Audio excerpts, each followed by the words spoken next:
There's been some comments made about the commissioners up there don't really understand what the fishermen are up against. And we've been between this issue and the Channel Islands, we've grown to be able to understand what everybody's up against, and I want to make it clear that we as commissioners feel like that we represent all the citizens of the state of California, not just the legislature or the department or the environmentalists or the fishermen.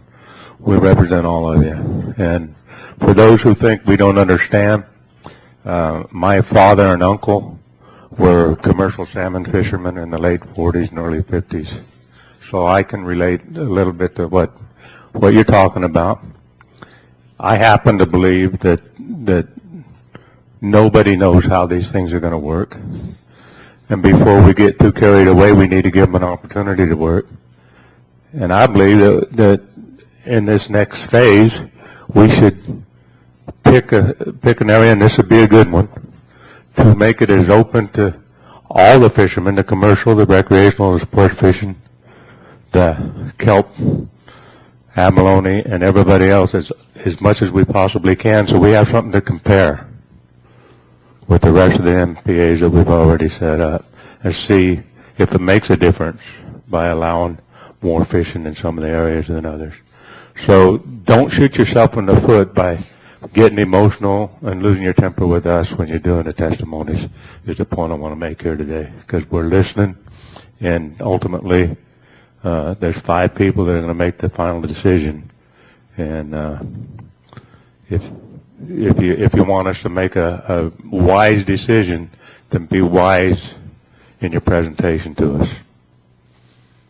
Thank you, Commissioner Kellogg. From my perspective, I feel just exactly the same way Jim does, in the sense that, I mean, I'm not complaining in any way. I mean, as you know, we're volunteers, but we put in egregious amounts of time. I mean, it's absolutely amazing how much time. We probably have between 8 to 10 inches of reading a meeting, and we do it because we care about it much the same way you guys do, you people do.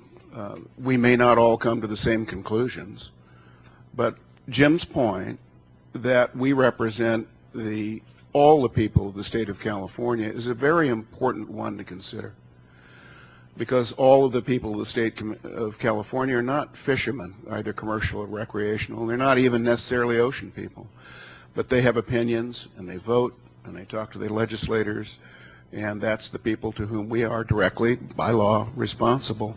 So we are doing everything that we possibly can to do this right. We're obviously not going to please everyone, and in fact, I imagine there's virtually no one in this audience we have completely pleased, and we'll ultimately do so in April when we make a decision on this. But you're going to have to bear with us, because we're really trying very hard. And the extent to which we're trying is actually evidenced by the fact that this is Commissioner Hanna's first meeting, but he's been at these meetings for a year, prepping himself before he was even nominated. That's just an example of how seriously we all take this. Once again, we may not agree specifically with you guys on one point or another, but we are trying. Any comments? Okay, I would like to formally request of the department a little bit of a consideration for our next discussion, and this will be in April, where we are going to make our decision in Bodega Bay.